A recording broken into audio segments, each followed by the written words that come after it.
بسم اللہ الرحمن الرحیم۔ السلام علیکم سامعین کرام، آج کا بیان پیر کامل اور اللہ پر کامل یقین پر ہے۔ سامعین کرام، شاہ روم کا ایک ایلچی امیر المومنین حضرت سیدنا عمر فاروق رضی اللہ تعالیٰ عنہ کی خدمت میں مدینہ منورہ پہنچا۔ مدینہ منورہ پہنچنے کے بعد اس نے لوگوں سے دریافت کیا کہ خلیفہ وقت کا محل کس طرف ہے، تاکہ میں اپنا گھوڑا اور یہ سامان جو میں ساتھ لایا ہوں وہاں لے جاؤں۔ لوگوں نے کہا کہ خلیفہ کا کوئی محل نہیں ہے، اس کا محل تو اس کی روشن جان ہے، اگرچہ وہ ہمارے سردار ہیں لیکن وہ فقیروں کی مانند جھوپڑی میں رہتے ہیں، تو ان کا محل نہیں دیکھ سکتا، کیونکہ تیری آنکھوں پر پردہ پڑا ہوا ہے، اور دل کی آنکھ کو کھول اور پھر اس محل کو دیکھنے کی آرزو کر۔ جس کی جان حوث سے پاک ہوگی وہی اس محل کو دیکھ سکے گا۔ جب حضور اکرم صلی اللہ علیہ وآلہ وسلم آگ اور دھوئیں سے پاک ہوئے تو جس جانب رخ کیا وہاں اللہ تعالیٰ کی ذات تھی۔ جو وسوسے کا دوست ہو اور اللہ تعالیٰ کی ذات کو کیسے دیکھ سکتا ہے؟ لوگوں کے درمیان اللہ تعالیٰ اسی طرح روشن ہے جیسے کہ ستاروں کے درمیان چاند۔ اگر تو نہیں دیکھتا تو یہ دنیا تو معدوم نہیں ہے۔ حضرت نوح علیہ السلام نے قوم کو جب دعوت حق دی تو انہوں نے اپنے کانوں میں انگلیاں ٹھونس لیں اور اپنے اوپر کپڑے اوڑھ لیے۔ حضرت نوح علیہ السلام نے فرمایا کہ تم نے خود دیکھنے اور سننے کے راستے بند کر دیے ہیں۔ آدمی بینائی کا نام ہے، باقی کھال ہے۔ دید تو دراصل محبوب کی دید ہے، اور اگر دوست کا دیدار نصیب نہ ہو تو پھر اندھا ہونا ہی بہتر ہے۔ جو دوست باقی رہنے والا نہیں ہے اس کا دور رہنا ہی بہتر ہے۔ لوگوں سے ایسی باتیں سن کر شاہ روم کے ایلچی کا اشتیاق مزید بڑھ گیا، اور وہ سوچنے لگا کہ کیا کوئی ایسا آدمی بھی ہے جو جسم میں جان کی مانند دنیا سے پوشیدہ ہے۔ سامعین کرام، ایک بدوی عورت نے اس ایلچی کو دیکھ کر کہا کہ امیر المومنین حضرت سیدنا عمر فاروق رضی اللہ تعالیٰ عنہ اس کھجور کے درخت کے نیچے ہیں۔ تو اس درخت کے نیچے مخلوق خدا سے جدا خدا کے سائے کو سائے میں سوتا دیکھ سکتا ہے۔ وہ ایلچی اس جگہ پہنچا اور دور کھڑا ہو گیا۔ حضرت سیدنا عمر رضی اللہ تعالیٰ عنہ کو دیکھ کر اس پر کپ کپی طاری ہو گئی، اور اس پر اللہ تعالیٰ نے ایسی کیفیت طاری کر دی کہ اس نے محبت اور ہیبت جو کہ ایک دوسرے کی ضد ہیں اپنی جگر میں جمع دیکھا۔ اس ایلچی نے خود سے کہا کہ میں نے بے شمار بادشاہوں کے دربار دیکھے ہیں، لیکن اس شخص کی ہیبت نے میرے حواس گم کر دیے ہیں۔ میں بڑے بڑے شکاری جانوروں سے لڑا ہوں، شیر کی طرح جنگوں میں حصہ لیا ہے اور بہت سے زخم کھائے ہیں اور لگائے ہیں، لیکن میرا دل ہمیشہ قوی رہا۔ یہ شخص کس طرح بغیر ہتھیار کے زمین پر سو رہا ہے، اور میں اس سے خوف محسوس کر رہا ہوں۔ یہ کیسی عجیب بات ہے کہ یہ کس مخلوق کی ہیبت نہیں بلکہ خدا کی ہیبت ہے۔ جو شخص اللہ تعالیٰ سے خوف محسوس کرتا ہے اور جس نے تقوی اختیار کیا، اس سے جن اور انسان دونوں ڈرتے ہیں۔ 1 گھنٹہ انتظار کے بعد حضرت سیدنا عمر فاروق رضی اللہ تعالیٰ عنہ بیدار ہوئے۔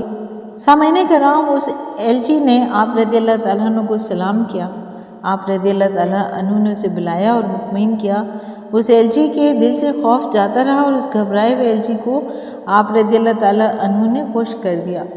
حضرت سیدنا عمر فاروق رضی اللہ تعالیٰ عنہ سے گفتگو کے بعد اس ایلچی کے دل میں روشنی پیدا ہوئی، اور اس نے اصل کو پا لیا اور فروغ کو چھوڑ دیا۔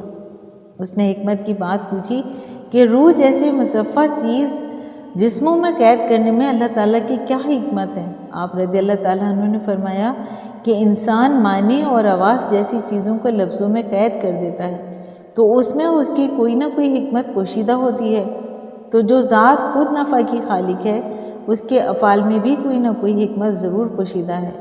روح کو قید کرنے کے بے شمار فائدے ہیں، اور ان میں سے ہر ایک ہمارے لاکھ فائدوں سے بہتر ہے۔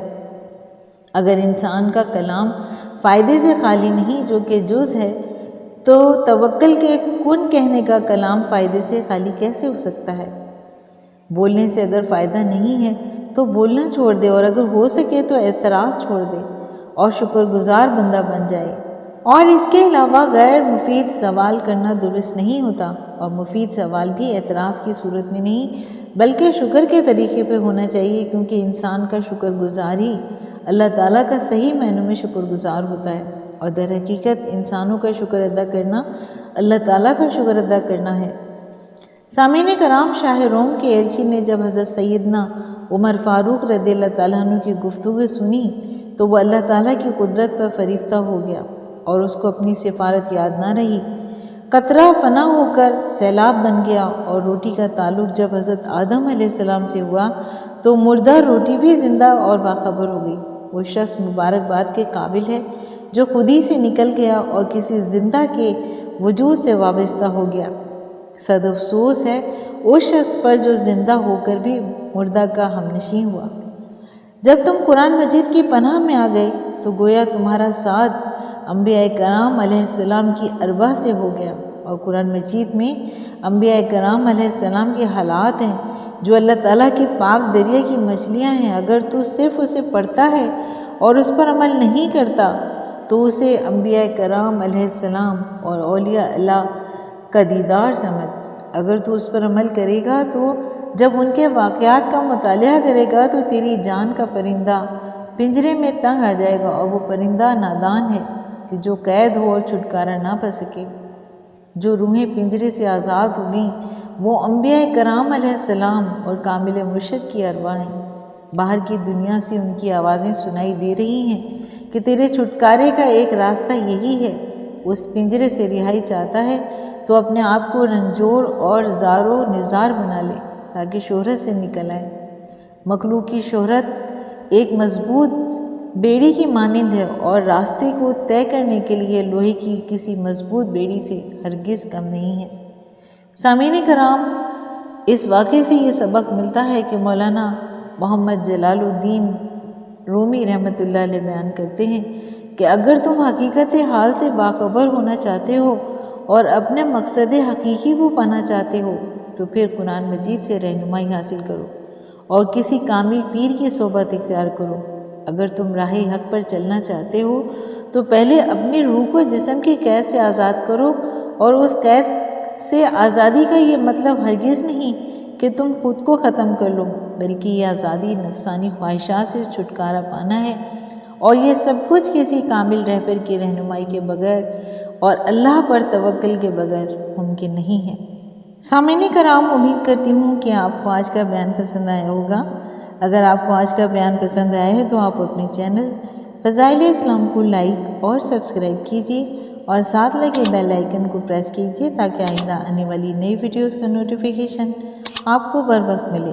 شکریہ۔